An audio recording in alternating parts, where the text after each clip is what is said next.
बिस्मिल्लाहिर्रहमानिर्रहीम। Welcome to Aptech institute of IT.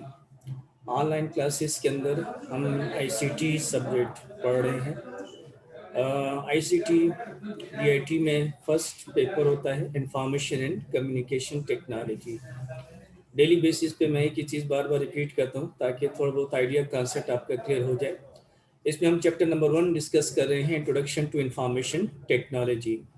इसमें जो है हमारे पास अभी तक हम जो क्वेश्चन इसमें डिस्कस कर चुके हैं वो हमने पहला क्वेश्चन डिस्कस कर लिया है, define computer, explain block diagram of a computer system. Second question हमने पढ़ा था डेटा और इंफॉर्मेशन। डेटा किसे कहते हैं, इंफॉर्मेशन किसे कहा जाता है, और हमारे पास डेटा जो है वो कितने टाइप्स का होता है। थर्ड क्वेश्चन हमने डिस्कस किया था डेटा और इंफॉर्मेशन में फ़र्क क्या है, डिफरेंस बताएं कि what is the difference between data and information. चौथा क्वेश्चन हमारा इस वक्त करंटली जा रहा है, अभी हम डिस्कस कर रहे हैं fourth question, information technology, IT किसे कहते हैं and what are the elements of information technology. तो हमारे पास ये जो चौथा क्वेश्चन है इसमें दो चीज़ें हमने डिस्कस कर रहे हैं। पहले हम इसमें डिस्कस कर रहे हैं कि व्हाट इज़ इंफॉर्मेशन टेक्नोलॉजी, और सेकंड इसमें हमने जो पढ़ रहे हैं वो ये है कि एलिमेंट्स कितने हैं, आईटी जो है उसके एलिमेंट्स कितने हैं। सो फार हम तीन एलिमेंट्स डिस्कस कर चुके हैं। सबसे पहले हमने आईटी की डेफिनेशन पढ़ी थी, व्हाट इज़ आईटी। तो आईटी मैंने आपको पहले भी कहा था, IT is a technology which merge computer with communication through high speed data transfer devices carrying text, audio, video etcetera. इसमें फिर इसके एलिमेंट्स हमने डिस्कस किए थे। एलिमेंट्स हमारे पास 6 एलिमेंट्स हैं, याद रखें। पहला एलिमेंट हमने पीपल पढ़ा था। पीपल हमारे पास जो है those are of two types. One is that person who is directly use the computer, and second one is that person who indirectly use the computer. जो डायरेक्टली यूज कर रहा है वो कंप्यूटर ऑपरेटर कहलाता है, जो इनडायरेक्टली है वो उसका जो बॉस है, मैनेजर है, जो भी एग्जेक्टिव है, जो उसको ऑर्डर देता है कुछ काम करने को कंप्यूटर पे। दो किस्म के कंप्यूटर यूजर्स होते हैं, and user and IT professional.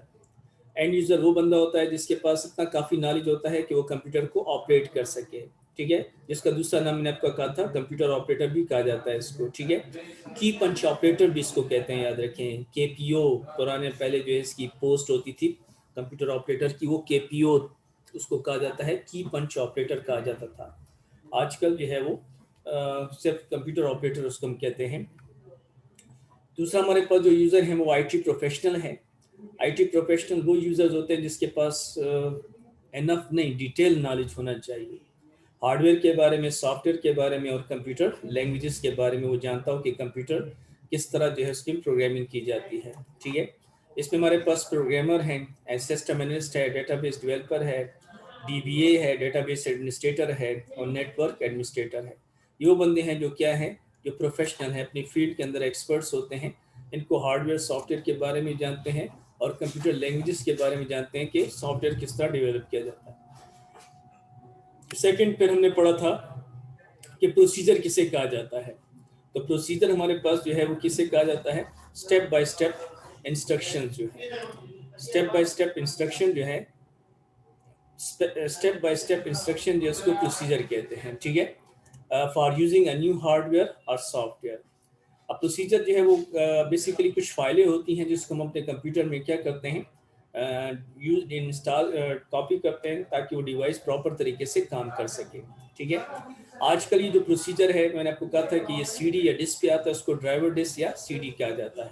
इसके अंदर कुछ फाइल्स होती हैं, उन फाइल्स को अक्सर डीएलएल फाइल्स कहा जाता है। उनकी एक्सटेंशन होती है DLL, DLL dynamic link library. DLL उन फाइल्स की एक्सटेंशन होती है जो आप सेटअप फाइल्स जो होती हैं। और मैंने कल फिर आपको ये भी बताया था कि कुछ हमारे पास ऐसी डिवाइसेस हैं जिनको पीएनपी कहा जाता है। तो पीएनपी का मतलब क्या है, plug and play, a device which is ready to use, just you have to attach the device and it is ready to use, ठीक है। और मैंने आपको बताया था वो क्यों इसको पीएनपी कहा जाता है। वजह मैंने आपको बताई थी कि उसके अंदर बेसिकली जो वो डिवाइसेस के जो ड्राइवर फाइल्स हैं वो पहले से विंडोज़ के अंदर, ऑपरेटिंग सिस्टम के अंदर पहले से मौजूद होते हैं। सेकंड फिर हमने पढ़ा था, थर्ड पर हमने डिस्कस किया हार्डवेयर के बारे में। हार्डवेयर को हमने 5 कैटेगरीज में डिवाइड किया।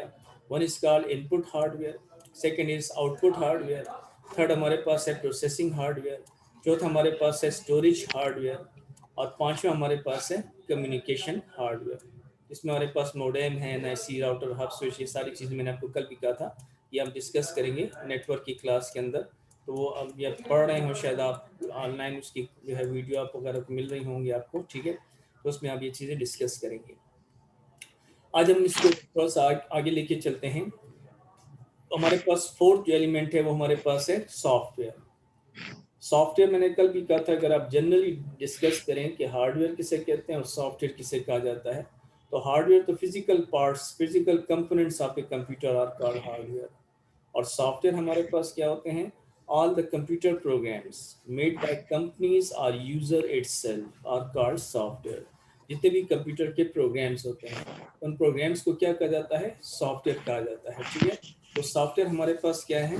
All the computer programs made by the companies are user itself. तो वो हमारे पास जो है कंप्यूटर प्रोग्राम्स जो हम कंपनीज बनाती हैं या यूज़र जो है खुद बनाता है, उसको सॉफ्टवेयर कहा जाता है। अब ये भी याद रखें कि प्रोग्राम की डेफिनेशन क्या है, व्हाट इज़ प्रोग्राम। तो याद रखें प्रोग्राम की अगर हम डेफिनेशन दें तो प्रोग्राम किसे कहते हैं? अक्सर हम डेली लाइफ के अंदर भी ये लफ्ज़ ज़्यादा यूज़ करते हैं, आज ये प्रोग्राम है, वो प्रोग्राम है। तो प्रोग्राम कहते किसे हैं? तो प्रोग्राम बेसिकली हमारे पास क्या है? A set of instructions. A set of instruction is called a program. A set of instruction is called a program. A set of instructions is called a program. A set of instruction is called a program. आप अपने पास note करना चाहें तो लिख लें, a set of instructions. A set of instruction is called a program. तो जब हम प्रोग्राम की बात करते हैं तो प्रोग्राम किसे कहते हैं? सेट ऑफ इंस्ट्रक्शंस को कहा जाता है। तो set of instruction is called a program, ठीक है। जब हम बहुत सारे इंस्ट्रक्शंस को एक जगह पे लिख लेते हैं प्रॉपर तरीके से, सेट प्रॉपर वेल ऑर्डर उसका स्टार्ट एंड हो, तो वो बेसिकली कंप्यूटर के अंदर प्रोग्राम कहलाता है। Set of instruction that tell the computer what to do and how to do.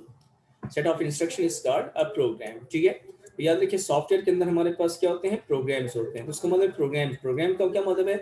उसके अंदर इंस्ट्रक्शंस होती हैं कि कंप्यूटर ने क्या काम करना है और किस तरह से करना है, ठीक है। All the computer programs made by companies are user itself. अगर एक कंपनी ने आपको एक सॉफ्टवेयर बना कर दिया है, तो उसको मैंने आपको पहले ही कहा था कि सॉफ्टवेयर हमारे पास जो है एक एप्लीकेशन सॉफ्टवेयर, एक सिस्टम सॉफ्टवेयर। कंपनी ने आपको एक सॉफ्टवेयर बना कर दिया तो उसको पैकेज कहा जाता है, रेडीमेड प्रोग्राम। एक चीज़ आपको किसी ने बना कर दे दी है, आप उसको क्या करें? इस्तेमाल करें, यूज़ करें, ठीक है। तो उसको कंपनीज बनाती हैं। जस्ट फॉर एग्जांपल हम एम एस वर्ड की बात करते हैं, एम एस ऑफिस की बात करते हैं, तो एम एस वर्ड के अंदर ये जो लफ्ज़ एम एस है, इट स्टैंड्स फॉर माइक्रोसॉफ्ट। तो ये एम एस का मतलब है Microsoft, is the name of the company. तो माइक्रोसॉफ्ट कंपनी का नाम है जो आपके लिए क्या करते हैं? सॉफ्टवेयर बनाती है, माइक्रोसॉफ्ट, ठीक है। तो M S stands for Microsoft, और माइक्रोसॉफ्ट जो है उसका जो ओनर है उसका नाम भी पॉपुलर बंदा है, दुनिया का वर्ल्ड लेवल पे जो है बिलीनियर है, richest person of the world है, और वो हमारे पास क्या है? बिल गेट्स है। तो याद रखें Microsoft is the name of the company and the person who is the owner of this company, that is Bill Gates, ठीक है। उसका नाम बिल गेट्स है। तो ये हमारे पास जो है, ये जो माइक्रोसॉफ्ट जो सॉफ्टवेयर बनाता है, तो इस सॉफ्टवेयर को क्या कहते हैं? इस सॉफ्टवेयर को बेसिकली क्या कहा जाता है? ये सॉफ्टवेयर जो है कंपनीज बनाती हैं, इस सॉफ्टवेयर को पैकेज कहा जाता है, रेडीमेड प्रोग्राम कहा जाता है, ठीक है। और यूजर इटसेल्फ, इसका क्या मतलब है? देखिए दो किस्म के सॉफ्टवेयर होते हैं। अब माइक्रोसॉफ्ट ने एम एस ऑफिस बनाया या एम एस वर्ड बनाया, तो क्या वो पाकिस्तान या पिशावर के लिए बनाया? नहीं, ऑल ओवर द वर्ल्ड के लिए बनाया है। पूरी दुनिया उसको यूज़ करती है। अगर आपकी रिक्वायरमेंट एम एस वर्ड पूरे कर सकता है, आप एम एस वर्ड को इंस्टॉल कर लें, काम कर लें, ठीक है। तो एम एस माइक्रोसॉफ्ट वाले या कोई कंपनी जब कोई सॉफ्टवेयर बनाती है तो किसी एक कंपनी यूज़र के लिए नहीं, ऑल ओवर द वर्ल्ड उसको बनाया जाता है ताकि मुख्तलिफ यूज़र उसको यूज़ कर सकें। और लेकिन आप यूज़र इटसेल्फ जब अगर आपने अपने लिए खुद आप कोई सॉफ्टवेयर बनाएंगे तो वो फिर सॉफ्टवेयर वही काम करेगा जिसके लिए आप इसको बनाया है। इसके अक्सर मैं एग्जांपल स्टूडेंट को इस तरह देता हूँ। फॉर एग्जांपल, आप एक रेडीमेड क्लॉथ जो है उसकी शॉप में आप जाते हैं, वहाँ पर रेडीमेड क्लॉथ हैं, बने बने तैयार कपड़े मौजूद हैं। आप जाते हैं वहाँ पर देखते हैं, अगर वो कपड़े आपको फिट हैं, कलर वगैरह सब कुछ सही है, तो आप उसको परचेज कर लेते हैं, क्योंकि वो तो उन्होंने कपड़े बनाकर डिस्प्ले कर दिए हैं। जो भी आता है जिसको रिक्वायरमेंट पूरी करता है वो ले लेता है, खरीद लेता है। लेकिन अगर आपको फिटिंग सही पसंद नहीं है, आपकी रिक्वायरमेंट के मुताबिक नहीं है, तो आप क्या करते हैं? आप टेलर के पास जाते हैं वो कपड़ा लेकर, वो टेलर फिर आपके उस रिक्वायरमेंट के मुताबिक आपको वो चीज़ बना कर देता है, लेकिन वो फिर आप यूज़ करेंगे, वो किसी जगह आप डिस्प्ले नहीं करेंगे, फॉर सेल नहीं होगा। ये मिसाल इसमें भी है कि जब एक सॉफ्टवेयर बनाया जाता है, अगर वो कंपनी ने बनाया है, और वो कंपनी जब सॉफ्टवेयर बनाती है, जनरल सॉफ्टवेयर है, माइक्रोसॉफ्ट बहुत बड़ी कंपनी है, तो उसने जो सॉफ्टवेयर बनाया है तो वो किसी एक कंपनी या किसी एक यूजर या किसी एक कंट्री के लिए नहीं बनाया, जनरल बना दिया है। जिसको जो रिक्वायरमेंट पूरी करते हैं वो सॉफ्टवेयर परचेज करके, खरीद करके अपने ऑफिस में इस्तेमाल कर सकता है। लेकिन मैं जो काम कर रहा हूँ कंप्यूटर में, वो काम for example M S office, M S word में नहीं हो सकता, तो मैं फिर क्या करूंगा, अपने लिए खुद एक सॉफ्टवेयर बनाऊंगा। अब जारी बात, वो सॉफ्टवेयर मैं किससे बनाऊंगा, किसी प्रोग्रामर से बनाऊंगा जिसको प्रोग्रामिंग आती हो। क्योंकि टेलर के पास आप कपड़ा लेके जाएंगे किसी वर्कशॉप में, या मिस्त्री के पास नहीं लेके जाएंगे, क्योंकि वो वर्कशॉप में जो बंदा है वो तो गाड़ी को ठीक करने का नॉलेज, उसके पास प्रोग्रामिंग, उसको तो टेलरिंग नहीं आती। तो सेम आप उस बंदे के पास आप जाएंगे जिसको सॉफ्टवेयर यानी कंप्यूटर प्रोग्रामिंग आती है, वो क्या करेगा, आपके लिए वो सॉफ्टवेयर बनाएगा। लेकिन वो सॉफ्टवेयर क्या होगा, वो फिर आप खुद यूज़ करेंगे, all over the world recognise use नहीं होगा। तो यहाँ पर ये भी आपको यही चीज़ कह रहा है, all the computer programs made by companies are user itself. अगर आप खुद भी, अगर इतने नॉलेज है आपके पास, प्रोग्रामिंग इतनी स्ट्रांग है, तो आप अपने लिए खुद सॉफ्टवेयर बना लें, या रेडीमेड तैयार जो सॉफ्टवेयर मार्केट में मौजूद हैं जिसको हम पैकेज कहते हैं, उसको आप खरीद के यूज़ कर लें, उसको सॉफ्टवेयर कहा जाता है।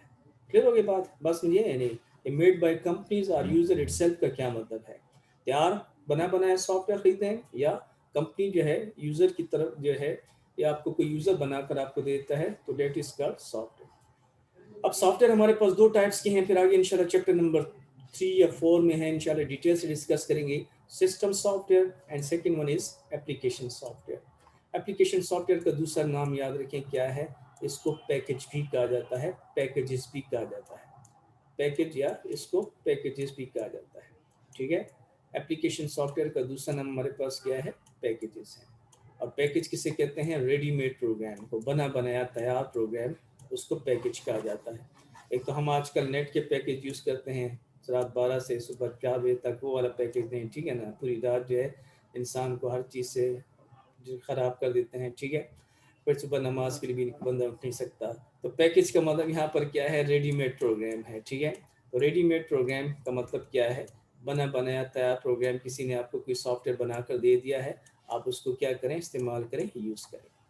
ठीक हो गया, यहाँ तक क्लियर हो गई बात। हमारे पास चौथा एलिमेंट था क्या, सॉफ्टवेयर। सॉफ्टवेयर किसे कहते हैं, टॉपिक हम क्या पढ़ रहे हैं, टॉपिक हम पढ़ रहे हैं elements of IT. Elements of IT में हमारे पास कितने एलिमेंट्स हैं, there are 6 elements of IT.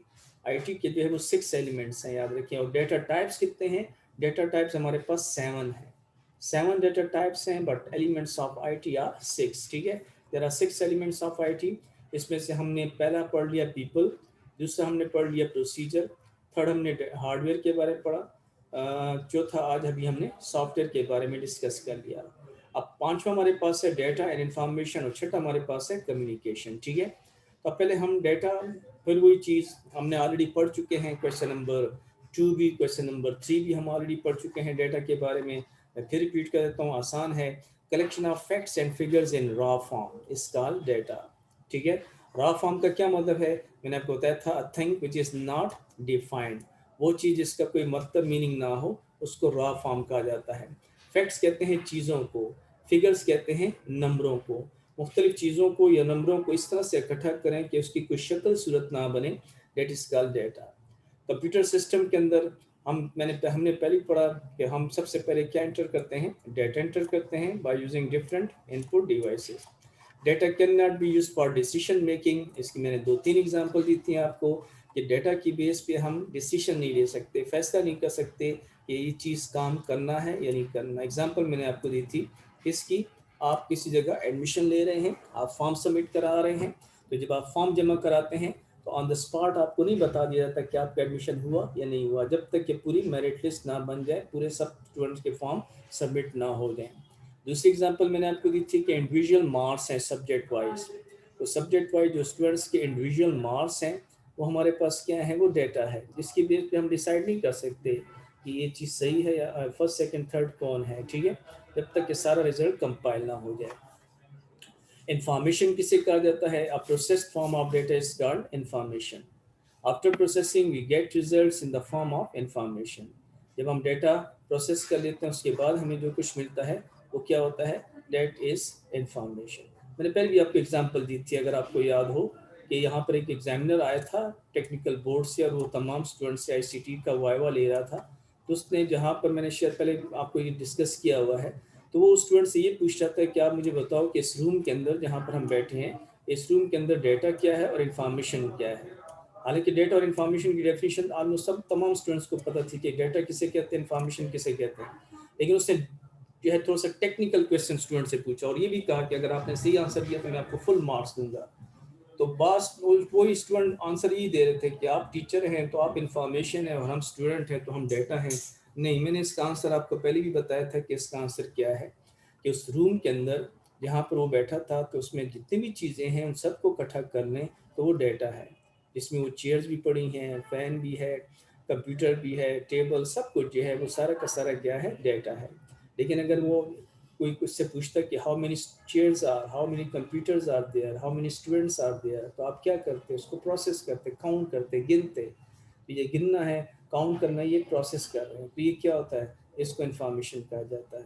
तो ये उसका आंसर था कि मोस्टली स्टूडेंट जो है वो थोड़ा सा जो है वो गलत हो गए, क्योंकि वो डेटा और इन्फॉर्मेशन को याद करके तो गए थे, लेकिन उसने थोड़ा सा टेक्निकल क्वेश्चन पूछ दिया कि नहीं, डेटा यहाँ पर क्या है और इन्फॉर्मेशन क्या है। तो याद रखिए, डेटा हमेशा रॉ फॉर्म में होता है, चीज़ों को या नंबरों को इस तरह से जमा करें उसकी कोई शक्ल शेप ना हो, और इन्फॉर्मेशन क्या होता है, प्रोसेस फॉर्म में होता है। क्लियर हो गई बात, बस समझिए या नहीं, ठीक है। अब हम आगे चलते हैं। नंबर 6 एलिमेंट हमारे पास है कम्युनिकेशन। कम्युनिकेशन का मतलब क्या होता है, तबादला करना, एक्सचेंज करना, लेन देन करना, ठीक है। इसको दूसरे नाम में क्या कहा जाता है, इसको नेटवर्क भी कहा जाता है। This is also called computer network. Interconnection of two or more than two computer is called a network. दो या दो से ज्यादा कंप्यूटर्स को आपस में इंटरकनेक्ट करते हैं। इसी आईसीटी के अंदर चैप्टर नंबर 5 हमारे पास है, कम्युनिकेशन के बारे में, नेटवर्किंग के बारे में है। वो चैप्टर आप इसमें भी पढ़ सकते हैं, और नेटवर्किंग का जो है अलग से जो है पेपर है, उसके अंदर भी वो मौजूद है। तो उसमें डिटेल से हम डिस्कस करेंगे कि नेटवर्क क्या है, नेटवर्क किस तरह बनाया जाता है। तो नेटवर्क की डेफिनेशन हमारे पास क्या है, inter connection of two or more computer is called a network. देखिए, याद रखिए, दो किस्म की एनवायरनमेंट होती हैं, दो किस्म के कंप्यूटर्स हैं जिसपे हम काम करते हैं। एक को कहा जाता है PC, one is called PC. PC का मतलब है पर्सनल कंप्यूटर, ठीक है, ठीक है। और जिसको हम स्टैंड एलोन भी कहते हैं। स्टैंड एलोन का मतलब क्या है, कि एक ऐसा कंप्यूटर जिस पे एक वक्त में सिर्फ एक बंदा काम कर रहा है, ठीक है, इसको स्टैंड एलोन कहा जाता है। a computer on which only one user can use at a time। दूसरी इसके मुकाबले में दूसरा क्या एनवायरनमेंट है, मिसाल के तौर पर हमारे पास 3 कंप्यूटर्स हैं, और इन 3 कंप्यूटर्स का जो है आपस में कोई लिंक नहीं है। तो ये तीनों के तीनों जो है इंडिविजुअली या इंडिपेंडेंटली काम कर रहे हैं, तो दीज आर कॉल्ड पीसी, ठीक है। अब इस यूज़र ए के पास जो है वो प्रिंटर लगा हुआ है, तो प्रिंटर इसके पास है, ठीक है। यूज़र बी जो है उसके पास क्या है, फॉर एग्जांपल मोडेम है, मोडेम इसके कंप्यूटर में लगी हुई है, ठीक है। यूज़र सी जो है इसके कंप्यूटर में पास क्या है, इसके पास फॉर एग्जांपल स्कैनर है, एक और डिवाइस है हमारे पास, स्कैनर। अब ये तीनों यूज़र अलग अलग काम कर रहे हैं, ये आपस में एक दूसरे के साथ इंटर कनेक्टेड नहीं है, ठीक है, केबल के ज़रिए से या वाईफाई के ज़रिए से कनेक्टेड नहीं है। तो ये तीनों के तीनों यूज़र जो है वो अलग काम कर रहे हैं। इस एनवायरनमेंट को कहा जाता है पर्सनल कंप्यूटर, या इसको कहते हैं स्टैंड एलोन। आजकल एनवायरनमेंट ये नहीं है। आजकल ऑफिस के अंदर, स्कूल, कॉलेज, बैंक्स, हॉस्पिटल, किसी भी जगह पे वो क्या की जाती है, नेटवर्किंग की जाती है, ठीक है। अब नेटवर्क क्यों बनाया जाता है, कि उसमें हमें फ़ायदा है, ठीक है। सिंगल यूज़र या पीसी क्यों यूज़ नहीं किए जाते, उसमें हमें नुकसान है। क्या नुकसान है, नुकसान ये है कि यूज़र ए के पास प्रिंटर है, तो ये प्रिंटर सिर्फ यूज़र ए के इस्तेमाल में है। अगर यूज़र बी इस प्रिंटर को यूज़ करना चाहे तो नहीं कर सकता, क्योंकि ये प्रिंटर इस यूज़र के रिसोर्सेज में है। यूज़र बी के पास मोडेम है, यूज़र बी सिर्फ इंटरनेट इस्तेमाल कर सकता है, ये दो यूज़र इस मोडेम को या इंटरनेट को यूज़ नहीं कर सकते। स्कैनर सी के पास है, तो यूज़र सी जो है वो सिर्फ इस स्कैनर को यूज़ करेगा, ए और बी जो है इस डिवाइस को यूज़ नहीं कर सकते। इसका मतलब इंडिपेंडेंटली काम हो रहा है, हर कंप्यूटर अलग अलग काम कर रहा है, और रिसोर्सेज भी हर एक के पास अलग अलग है। अब हम चाहते हैं कि नहीं, कुछ ऐसे इन्वायरमेंट हम बना लें कि इन कंप्यूटर्स को आपस में इंटरकनेक्ट कर दें। इसको क्या नाम दिया गया है? नेटवर्क का नाम दिया गया है। अब जब मैं इंटरनेट कनेक्ट करता हूँ तो फॉर एग्जांपल ये कंप्यूटर के साथ कनेक्ट हो गया, ये कंप्यूटर इसके साथ कनेक्ट हो गया। अब इस नेटवर्क बनाने का फ़ायदा मुझे क्या हुआ? अब फ़ायदा ये है, नेटवर्किंग क्यों की जाती है? नेटवर्किंग याद रखिए की जाती है to share the resources. Computer के जो रिसोर्सेज हैं उसको हम क्या करना चाहते हैं? शेयर करना चाहते हैं। अब शेयर किसे कहते हैं? शेयर का मतलब मैंने पहले भी शायद आपको कहा था, शेयर का मतलब तकसीम करना नहीं है, डिवाइड करना नहीं है। शेयर का मतलब क्या होता है? A device, a hardware, software और data is used by many users at a time. एक वक्त में कोई हार्डवेयर, सॉफ्टवेयर या आपके पास जो डिवाइसेस हैं उसको एक वक्त में एक से ज़्यादा बंदे अगर अपने इस्तेमाल में ला रहे हैं तो वो इसको क्या कर रहे हैं? इसको शेयर किया जाता है। तो इन वन लाइन डेफिनेशन याद रखें, अगर आपसे पूछे कि नेटवर्किंग क्यों की जाती है, आपस में कंप्यूटर को इंटरकनेक्ट क्यों किया जाता है, तो आंसर उसका बताएं, to share the computer resources. Computer के रिसोर्सेज को शेयर करना चाहते हैं। ठीक है। तो अब देखिए यहाँ पर यूज़र ए के पास प्रिंटर है, बी और सी भी इस प्रिंटर को यूज़ कर सकते हैं। यूज़र बी के कंप्यूटर में मोडेम लगा हुआ है, यूज़र ए एंड सी भी इस इन मोडेम को यानी नेट को इस्तेमाल कर सकते हैं। यूज़र सी के पास स्कैनर है, यूज़र ए और बी जिस डिवाइस को यूज़ कर सकते हैं, क्योंकि ये सारे कंप्यूटर अब आपस में एक दूसरे के साथ इंटर कनेक्टेड हैं। ठीक है। तो नेटवर्क या कम्युनिकेशन क्या क्या मतलब है? इंटर कनेक्शन ऑफ, ठीक है, कितने, कम से कम दो होने चाहिए या दो से ज़्यादा भी हो सकते हैं। Two computer is called a network. Networking क्यों की जाती है? कम्युनिकेशन क्यों की जाती है? To share information between computers. Share information, data, hardware, software, सब कुछ हम क्या कर सकते हैं? शेयर कर सकते हैं। शेयर किसे कहते हैं? To use any hardware, software और data by more than one users at a time. ठीक है। अब ये नेटवर्क बनाने के लिए हमारे पास मुख्तलिफ डिवाइसेस की ज़रूरत पड़ती है, मुख्तलिफ चीज़ों की ज़रूरत पड़ती है। तो वो हमारे पास जो है कंप्यूटर्स उसके अंदर होने चाहिए, कम्युनिकेशन प्रोसेसर्स होने चाहिए। ठीक है। कम्युनिकेशन प्रोसेसर में एन आई सी, मोडेम वगैरह आ जाते हैं। कम्युनिकेशन मीडिया होने चाहिए। कम्युनिकेशन मीडिया का मतलब है कि वो आप कंप्यूटर आप केबल के जरिए से कनेक्टेड होंगे, वायर होगा या वायरलेस होगा। ठीक है। और फिर कम्युनिकेशन सॉफ्टवेयर भी होना चाहिए, ऐसा ऑपरेटिंग सिस्टम होना चाहिए जो एनओएस कहलाता है, नेटवर्क ऑपरेटिंग सिस्टम, ताकि आपके पूरे नेटवर्क को क्या कर सके? कंट्रोल कर सके। ठीक है। फिर आगे भी चल के इंशाल्लाह डिस्कस करेंगे नेटवर्किंग के बारे में। फिर नेटवर्क फिर जो है उसके फिर तीन कैटेगरीज बनाई जाती हैं। तीन नेटवर्क जो है बेसिक्स नेटवर्क तीन हमारे पास हैं। लोकल एरिया नेटवर्क हमारे पास एक कहलाता है, एक हमारे पास मेट्रोपॉलिटन एरिया नेटवर्क कहलाता है, और तीसरा हमारे पास जो है वो वाइड एरिया नेटवर्क कहलाता है। ठीक है। तो ये हमारे पास ये वो तीन किस्म के क्या हैं? नेटवर्क हैं, लैन, मैन और वैन। Local area network, metropolitan area network और वाइड एरिया नेटवर्क। ये नेटवर्क की जो है वो क्या है? हमारे पास तीन कैटेगरीज। ठीक हो गया? बस मुझे यही, तो ये हमारा टॉपिक कंप्लीट हो गया। क्या? Elements of IT. Elements of IT हमारे पास कितने एलिमेंट्स हैं? There are 6 different elements of IT. People, procedure, hardware, software, data and information and communication. Clear हो गई बात? कोई क्वेश्चन, कोई चीज़ समझ ना आई हो रिलेटेड आज के टॉपिक से, तो आप